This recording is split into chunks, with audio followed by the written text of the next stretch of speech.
Y'all know what time it is. Joseline's Cabaret. Let's get to it. I say this every time, but this right here is my list of Zeus bitches I hate. Not everybody else, but just specifically people I hate. Okay? Great. Every time someone on this docket is in my reviews for me to shit on. So let's see who it'll be today.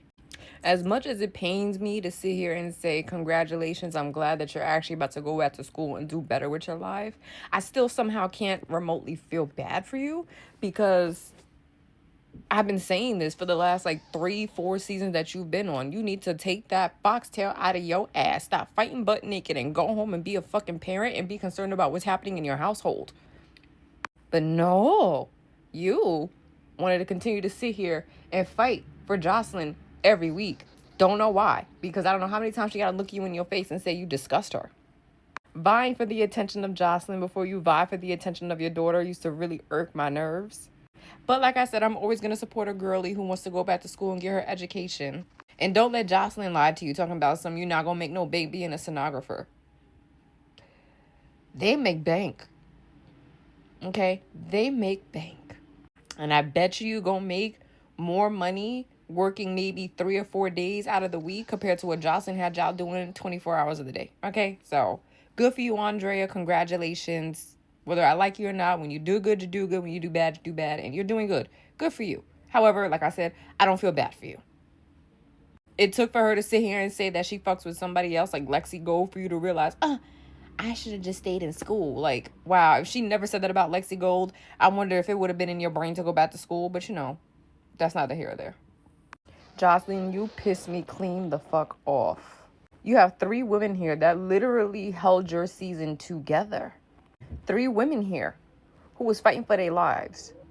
You got the best new prospect, Kanaya. You got Chinks, who had every right to defend herself against everybody in that goddamn house. And she stood on business, and she wasn't scary. And then you got the most improved Cabaret girl in Lexi Gold.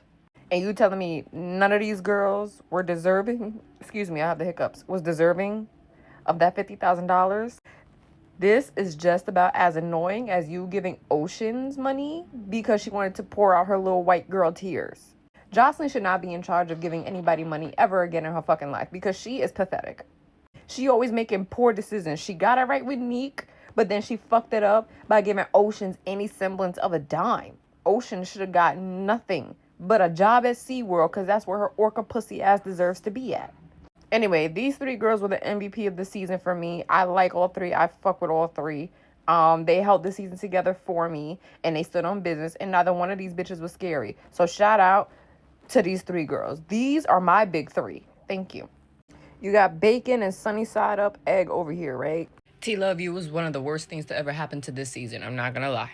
I'm tired of people sitting in your face and lying and laughing in your face like they buddy with you when really you are the corniest bitch on this fucking show. Following up with your big ass friend right here. T-Love, I want you to understand you never want to fight. You can't fight. Don't know who decided to make you the spokesperson for all the girls in the house when it came to issues. You don't know how to mind your business, which is why you was getting fucked up all season. And I know your breath smell like burnt Thanksgiving holiday ham. Like, you want to be spitting on people? You should have got dragged. Like, your nose should have been broken by the end of this season. But, whatever. And I had to laugh a little bit when you were sitting there getting the attitude that you didn't win the $50,000 because, girl, have you seen yourself on stage? Have you seen the drama you've caused for no reason when all you could have did was just mind your damn business? You took on a beef that was already resolved. Like, how you wind up fighting Chinks when Lexi Gold didn't even feel it or didn't even see a reason to keep fighting the girl all season. Like, you look stupid. And then you got your other friend involved. She should be beating your ass. Egypt, you corny as fuck. You built like a dirty ass steak. And I just want you to understand, I'll never see it for you. Because I have asked you 4 different times now, what was your beef with Chinks? And you still can't answer it. So now the answer I'm going to sit here and take from that is that you just like being a corny, stupid, dumb bitch. That's what I'm going to take from that. You really followed along. You followed along without any context or background. You just say, yeah, that's my sister. Well, your sister done led you to garbage. She ain't lead you to no water. She ain't pour into you. She poured hot garbage and shit into your whole system because that's what you was giving this season. Your sister didn't even bother to stand up for you when Joseline was out here calling you Shrek and alopecia, big back, whatever the fuck she was calling you. But she was sure to stand up for Neek. But that's the bitch you fighting for. You're lame. You're lame. You're lame. If you never come back for another season of Joseline's Cabaret, I don't think anybody's going to cry about it. Same for you, T-Love. In fact, we would love to pick you up by your dirty ass drawers and carry you out with a wedgie in your ass. You cannot come back. We want you banned from Zeus Network. Period. Joseline, sincerely, I want you to understand what this is. This is the Better Business Bureau, okay? They are the ones that will investigate your business, and if they suspect that you're doing any wrongdoing, anything illegal, anything that's just not sanitary, whatever the case is, they will shut your shit down. I want you to know what this is because I feel like they're gonna come after you in a minute. Not gonna lie. Yeah, I'm gonna use your old school pictures because you want to act like a goofy. I'm gonna show you as the goofy you are. That wig goofy as hell. So because you found a fool, Miss Binya the Pollywog, right? You found a fool who was just willing to sign a contract without reading it. You give them the $50,000 when realistically, Shorty ain't do nothing but just be a leech. Her top lip almost went missing from getting jumped by every single person. Just for her to turn around and join those same people who try to rip her top lip off. Joseline, you know you're wrong for that. You know you're wrong for that. And you want us to look at you as a boss, as a legitimate businesswoman, but you didn't want to give none of these girls time to literally read over this contract that you gave them? Aren't you the same person who was telling us that you read all of your contracts and all this other stuff word for word and you go through it with a fine-tooth comb with your lawyers and stuff? Ain't you the same fucking woman that said that? So why the fuck you didn't let these other girls have that same level of energy when it comes to a contract with you? Because you put something sneaky in there you didn't want them to actually hyper-focus on. That's what it is. I wouldn't trust that contract as far as I could throw it. We already know Binya is tired of being in the fucking water. She don't know nothing from nowhere. And I can't wait for the day that she decides to come out and she's like, oh, Joseline screwed me. She did me dirty. The contract. Realistically, I'm not going to listen to her. I'm going to laugh at her in her comments like I've been doing, or wish I could because she blocked all her comments. But Joseline, you wrong for that. You cheap as hell. You weird as hell. And then for you to even be going off on Andrea about wanting to go to school, be fucking for real. I don't believe you when you sit here and you say, yeah, no, I gave you more money than you would ever make as a stenographer. I don't believe you because all of these bitches look poor and homeless. They look like they could barely get a meal after they finish dancing with you.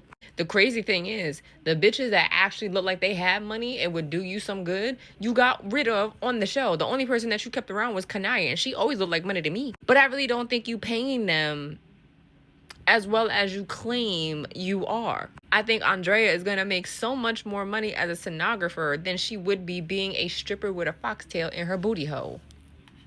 Like I said this in another review, I said Joseline is not as much of a boss as she thinks she is because all she likes to do is abuse people that in her brain reminds her of the abuse that she was receiving as a child in being on Love and Hip Hop. Like all the things she's ever said about Stevie J and how he treated her and how he spoke to her and how we witnessed it as well. All the things she said about her mother, she literally acts that way and treats everybody else as a weak bitch because that's how she saw herself going up against a Stevie J and her fucking mom. Joseline is not a boss because she has nothing but yes men around her. No one is guiding her and telling her to do better and speak to these girls with more respect. She wants to run a slave army. And between me and you, I really think she's trying to run a prostitution ring, but that's neither here or there. All allegedly, just my opinion. Because the way that she be acting, the way that she be talking to these girls, the way that she be treating these girls, and she gonna put them up in a strip club and shit, absolutely not. And correct me if I'm wrong, but didn't Joseline say she was out there kind of sort of, or she was around girls that was selling cootie cat in the strip clubs that she was dancing at? Or she was one of the girls that was out here selling cootie cat or doing whatever she had to do to survive because she had to get away from her mother or whatever the case is. So I damn sure would not be working at a strip club with Joseline. No, ma'am. No, ma'am. I don't think her strip club is going to last, to be honest. I think someone is going to come there and they're going to shut her shit down because those girls are going to get tired of her. They're going to get tired of Ballistic. I expect Ballistic to get caught up in some level of a nonsense. Something going to happen with Melissa. Something going to happen with Ricardo. I think a bunch of shit is going to happen crazy because realistically, Joseline is not as smart or business oriented as she plays that she is. And the people around her are just enablers. They're not experts in anything. But I'm just glad the season's done. I couldn't watch another episode of Joseline abusing these girls. And these girls being ugly and stank as fuck either. Ugh.